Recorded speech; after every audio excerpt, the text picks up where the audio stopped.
आज की वीडियो में हम लियोनेल मेसी और रोनाल्डो के बारे में बात करेंगे। लियोनेल मेसी की वापसी बार्सिलोना में कैसे मुमकिन हो सकती है और क्रिस्टियानो रोनाल्डो जो इस वक्त सऊदी अरेबिया में सऊदी लीग में खेल रहे हैं वो इस वक्त कुछ मुश्किल में ज़रूर हैं। तो ये वीडियो काफ़ी ज़्यादा इंटरेस्टिंग होगी और इस वीडियो को आखिर तक ज़रूर देखिएगा और अगर आपने चैनल सब्सक्राइब नहीं किया तो चैनल को ज़रूर सब्सक्राइब कर लीजिएगा। मैं पहले स्टार्ट करता हूँ लियोनेल मेसी से, क्योंकि लियोनेल मेसी जो है वो उनकी काफ़ी ज़्यादा रूमर्स इस वक्त मार्केट में चल रही हैं कि वो किस तरह से वापस उनकी वापसी मुमकिन है। ला लीगा और बार्सिलोना मुसलसल कांटेक्ट में है कि लियोनेल मेसी को किस तरह से वापस लेकर आना है। और आज की न्यूज़ तो ये थी कि ला लीगा सॉरी बार्सिलोना ने जो है वो अपना एक प्लान ऑलरेडी ला लीगा को सबमिट कर दिया है, जिसमें उन्होंने बताया कि वो क्या क्या स्टेप्स लेने को रेडी हैं मेसी को वापस लेके आने के लिए। अब बार्सिलोना वेट कर रहा है उस प्लान की एक्सेप्टेंस पे। अगर बार्सिलोना को वो एक्सेप्टेंस मिल जाती है और ला लीगा उसको अप्रूव कर देता है तो लियोनेल मेसी को वापस लाने में बार्सिलोना पूरी कोशिश करेगा उन स्टेप्स को फॉलो करके। दूसरी तरफ टिबास का भी स्टेटमेंट आया और टिबास ने बोला है कि as of today Lionel Messi की वापसी वो मुमकिन नहीं है, लेकिन बार्सिलोना के पास अभी वक्त है काफ़ी, क्योंकि अभी ट्रांसफर विंडो में काफ़ी ज़्यादा टाइम है और फाइनेंशियल फेयर प्ले में बार्सिलोना को काफ़ी इंप्रूवमेंट करनी पड़ेगी और अपनी इकोनॉमिकली बार्सिलोना को काफ़ी ज़्यादा इकोनॉमी को इम्प्रूव करना पड़ेगा। जिस जो बार्सिलोना स्टूडियो जो उनकी स्टूडियो सेल है वो करने के लिए रेडी है इस वक्त बार्सिलोना। और बार्सिलोना दो मेन प्लेयर्स जो है इस टाइम पर वो सेल आउट करने के लिए रेडी है, जो कि काफ़ी ज़्यादा पैसे जनरेट कर सकते हैं। इन दो प्लेयर्स में आंसू फती और फ्रैंकी डियोंग का नाम लिया जा रहा है, जो अभी तक के रूमर्स हैं।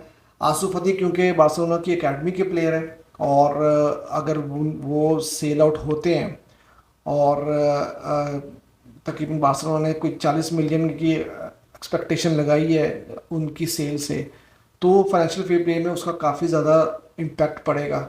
दूसरी तरफ फ्रैंकी डियोंग, जो बार्सिलोना के फैंस इतने ज़्यादा खुश नहीं है क्योंकि बार्सिलोना को इस वक्त ज़रूरत भी है फ्रैंकी की, उनका सीज़न भी काफ़ी ज़्यादा अच्छा गया और आपको पता है कि जब से फ्रैंकी इंजर्ड हुए हैं तो बार्सिलोना की मिडफील्ड जो है काफ़ी ज़्यादा जो है प्रॉब्लम में रही है।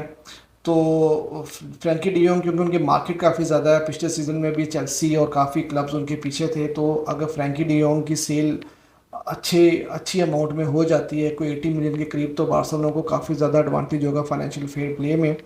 तो ये दो प्लेयर्स इनका नाम आ रहा है, कैसी का नाम भी आ रहा है, लेकिन कैसी के बारे में है कि वो बार्सिलोना इतना ज़्यादा उनको कंसीडर नहीं कर रही कि अगर उनकी एक अच्छी प्राइस आ जाती है तो बार्सिलोना उनको सेल कर देगा, अदरवाइज़ शायद उनको नहीं सेल किया जाएगा।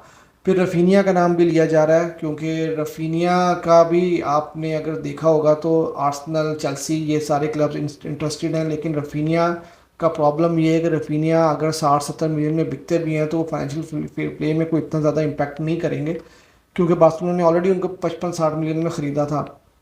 तो एक तो ये बार्सिलोना करने जा रही है, दूसरा सैलरी रिडक्शन करेगी प्लेयर्स की, जिसकी वजह से बार्सिलोना जो है वो फाइनेंशियल फेयर प्ले में कुछ बेहतरी लेकर आएगी। दूसरी तरफ मेसी को जो कॉन्ट्रैक्ट देने की बात हो रही है, इसमें भी काफ़ी ज़्यादा रूमर्स चल रहे हैं। कभी आता है कि जिस 6 मिलियन पर ईयर का कॉन्ट्रैक्ट देगी बार्सिलोना, कभी 10 मिलियन और कभी 13 मिलियन, जो कि डेम्बले के इर्द गिर्द कॉन्ट्रैक्ट है।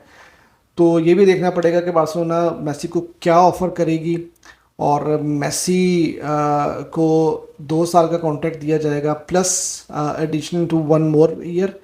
तो उसमें बार्सिलोना ने एक और मेसी को ऑफ़र ये किया है कि क्योंकि बार्सिलोना अब कैंप नो की रेनोवेशन के लिए भी जा रहा है और अभी अपना स्टेडियम भी वो उनको छोड़ना पड़ेगा रेनोवेशन के लिए, तो बार्सिलोना ये भी एक्सपेक्ट कर रहा है कि 2025 में जब बार्सिलोना वापस आएगी कैंप नो में, तो मेसी का कॉन्ट्रैक्ट या तो एक्सपायर होने लगेगा या मेसी उस टाइम पर रिटायरमेंट के करीब होंगे, क्योंकि 37-38 ईयर्स के मेसी हो जाएंगे।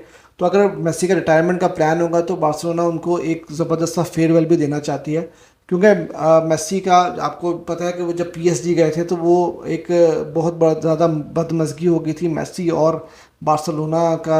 आपको पता है कि रिलेशन किस तरह का रिलेशनशिप है, तो उस चीज़ को भी बार्सिलोना ने एक एज अ टूल यूज़ किया है मेसी को वापस लाने के लिए और मेसी को एक अट्रैक्शन देने के लिए।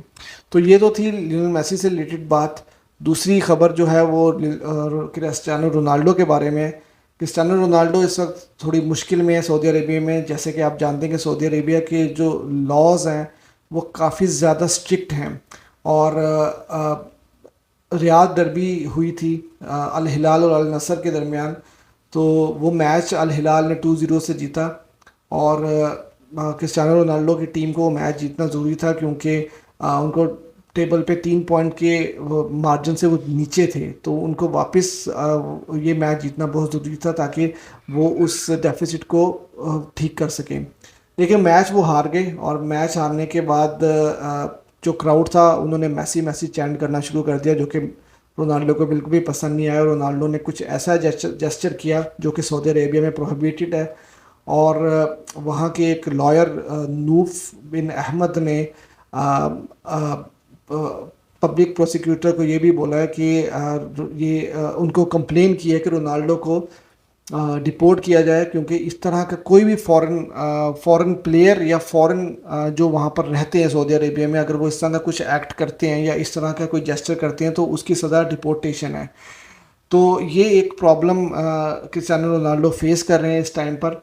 दूसरी तरफ क्लब ने इस चीज़ को डिनाई किया। क्लब ने कहा है कि during the match Cristiano Ronaldo को ग्रोइंग इंजरी हो गई थी, जिसकी वजह से उनको ये जेस्चर करना पड़ा या उनको ये एक्ट करना पड़ा। और उन्होंने ये एक्ट क्राउड को देखकर या क्राउड को नहीं किया।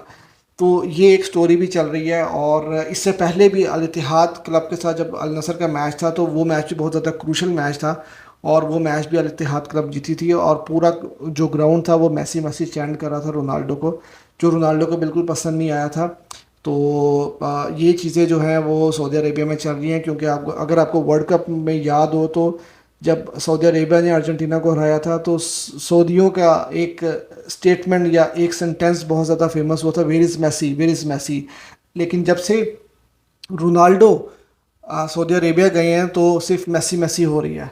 तो रोनाल्डो को ये बिल्कुल भी पसंद नहीं आया। अब मेरा पर्सनल ओपिनियन यही है कि रोनाल्डो पे कोई इस तरह का एक्शन नहीं होगा, इस तरह की डिपोर्टेशन वगैरह नहीं होगी। लेकिन ये एक न्यूज़ थी जो काफ़ी ज़्यादा इंटरेस्टिंग थी, तो इसलिए मैंने आपके साथ शेयर की। आप भी अपने कमेंट सेक्शन में आप अपनी राय से आगाह कर सकते हैं। और अगर चैनल को सब्सक्राइब नहीं किया तो चैनल को ज़रूर सब्सक्राइब कीजिएगा, ताकि आपको इस तरह की डेली रूटीन में स्टोरीज़ मिल सकें। Thank you.